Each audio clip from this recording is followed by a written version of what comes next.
Welcome to this episode of Talk Commerce. Today I have Sai Koppala. He is the CMO at Commerce IQ. Sai, go ahead, do an introduction for yourself. Tell us your day-to-day role and one of your passions in life. Sure. Hi, this is Sai here. Glad to be on the podcast here. I am the head of marketing or CMO at Commerce IQ. I've been doing a variety of marketing leadership roles in growth stage companies over the last 10, 15 years in Silicon Valley. And outside of work, I have two boys and they're into sports. So I'm an active cheerleader on weekends. That's perfect. Sai, before we start getting into content, we'll talk a little bit about go-to-market and about your customer advisory board that you had talked about earlier. I do this thing called the Free Joke Project. I'm just going to tell you a joke, and you just give me a rating 8 through 13.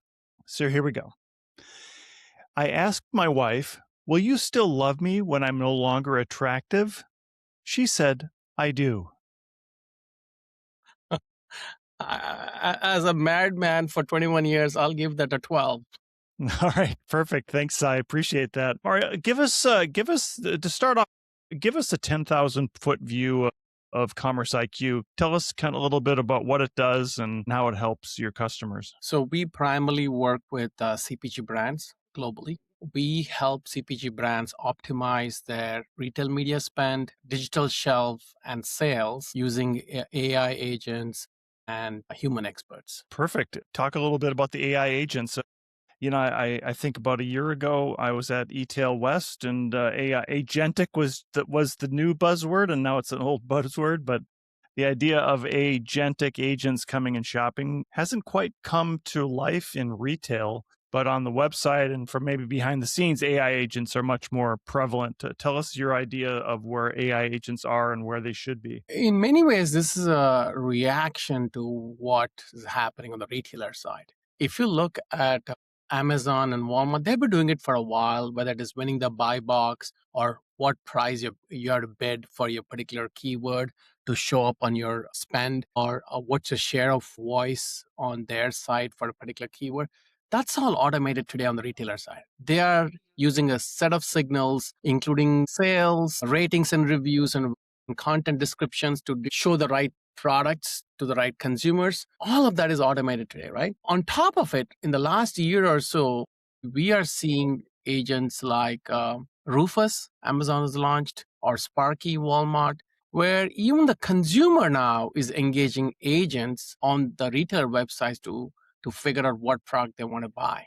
So it's no longer your website or your product description page is the front door. It's actually these agents which has been spawned by either retailers or even literally ChatGPT, right? Or is becoming critical in terms of the consumer flow. Given that context, on the brand side, you can't rely purely on your human experts and analysts and human-powered agencies to counter that, right? You need to have automation on your side. Therefore, a lot of this has been happening on the back end, not visible.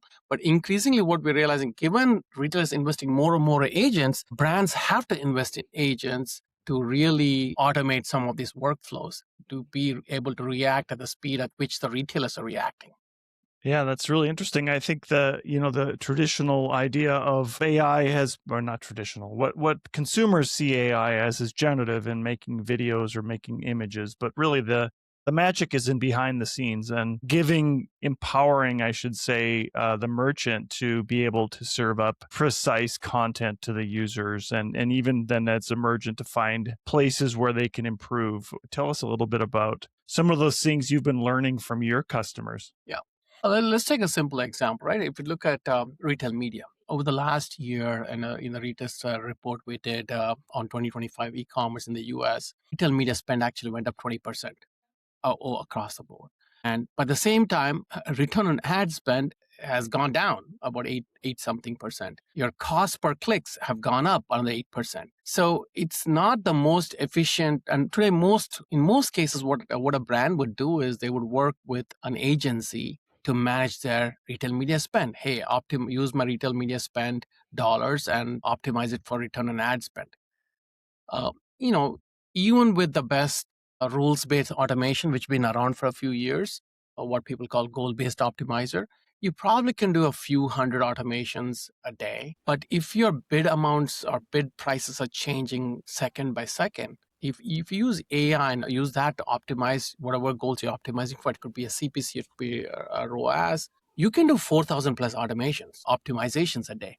You can figure out based on your share of voice. For example, what we do in our case is we use 50 plus signals, including real time signals on share of voice and inventory availability and things like that, and also keywords. What are the highest performing keywords? What are the long tail keywords where there's not cost per click is lower? So we are able to optimize to the nth degree all the long tail of your SKU items across the long tail of keywords, all using AI, right? That's just not humanly possible. On top of that, we still need the human in the loop, frankly, right? Yes, the mechanics of it, the execution of it, which is in many ways, it's you really don't want a human to do that because it's hands on keys again and again, right? That is automated, but the strategic aspects of it still is human driven. So you need a combination of both AI from an execution perspective, but at the same time, a human in the loop and human to work with our brands to identify what are the priorities for you, what do you want to optimize for, and therefore coming up with a strategy. So you need a combination of the two to succeed. Yeah, you've mentioned long tail a few times there. Is a long tail now really in play with, especially with the use of AI, that you can really find these long tail words and these words that people are naturally using to search for in terms of finding your products? Is that kind of the new frontier for PPC? Yes, it's not just it's accelerating even more, right? Because if you look at how consumers are changing their behaviors, they're asking for specific questions. I'm doing, for example, it'd be like I'm creating a specific recipe and I want to search for items for that.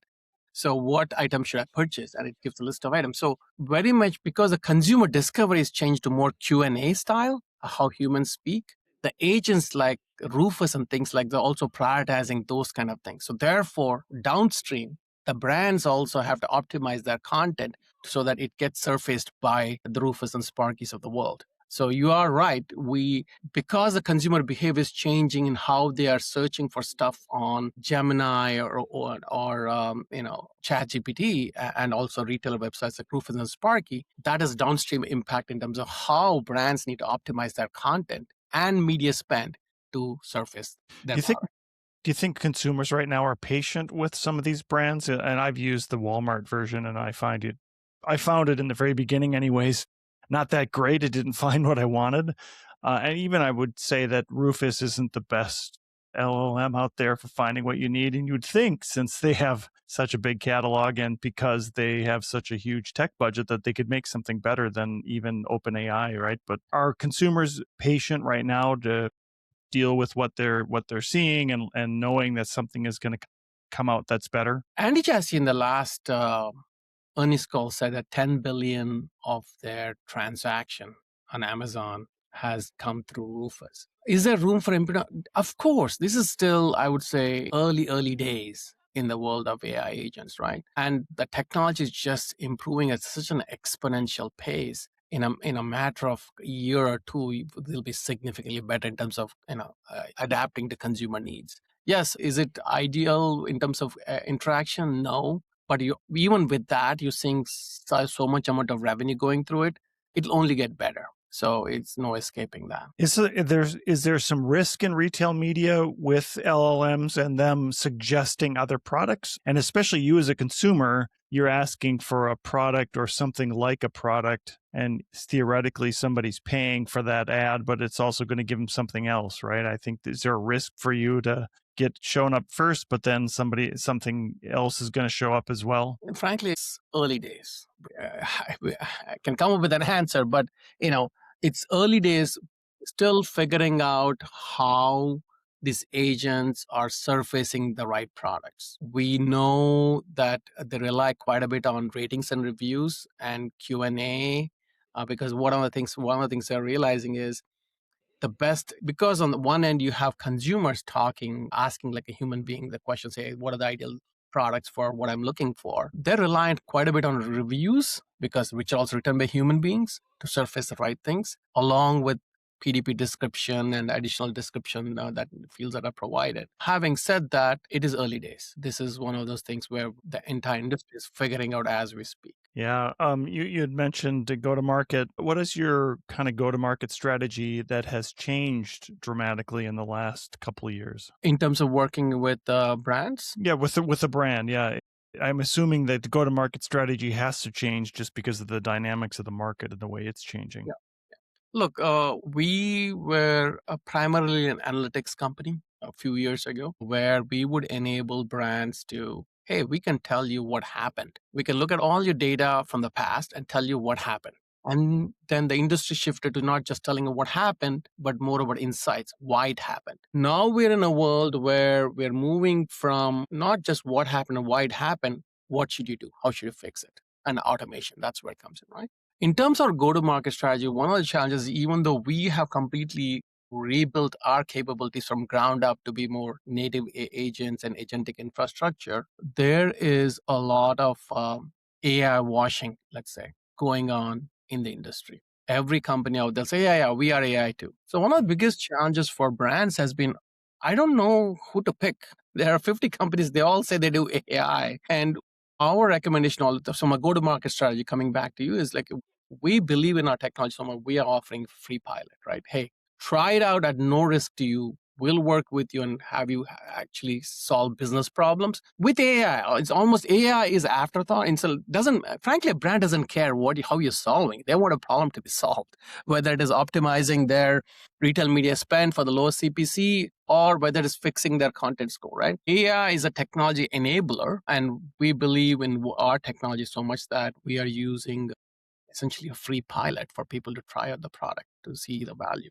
And that's a big shift. I mean, in the past, you would this long sales process, but now we're saying, hey, don't even pay us. Just try it out. You'll know for yourself is it worth your money or not. Yeah, I think in the past year now, AI has become the requirement instead of it hasn't, I think a year ago, even people were still bolting on AI to their product saying this is going to be new and exciting. And now if you don't have that as part of your product, people think you're behind the times. Yeah. So that's another reason people, whether they have anything or not, they'll slap an AI label on top of it.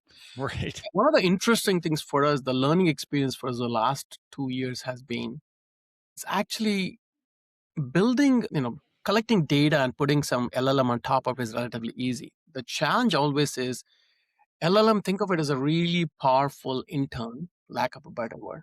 But what you really need is context. And that's what, because we work with the world's top 20 global brands, we are able to glean in, and retailers too, right? So we are able to provide the LLM context around macro context like, hey, in the US, we're seeing due to inflationary pressures, people are willing to spend less on the same product, or they want a package with fewer items, right? Or it could be like, hey, Amazon dings you if you don't have 3+ compliant images. Or if it's a category level in the pet food, it could be like, lately we're noticing that any protein claims, those are getting better visibility. Or there's a brand context. Hey, this set of products are lower margin. So all this context is needed to make the right business decisions. In the past, so what we would do in the past is somebody in the company or set of people in the company would know these things intuitively and make decisions. So what we have to do is train the LLMs across all these different contexts.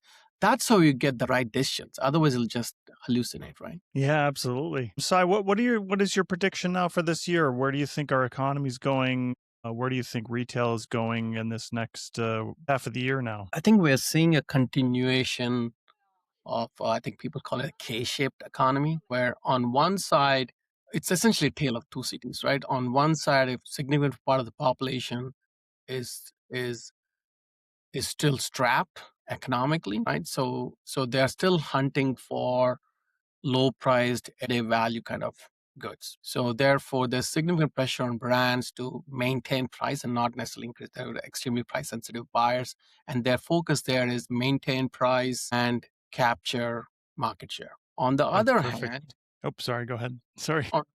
you have a set of buyers, talk about the top 10 percentile, who are willing to pay a higher price for better value. So they're less price sensitive, and we're seeing brands make appropriate adjustments given all the additional costs they've been having lately.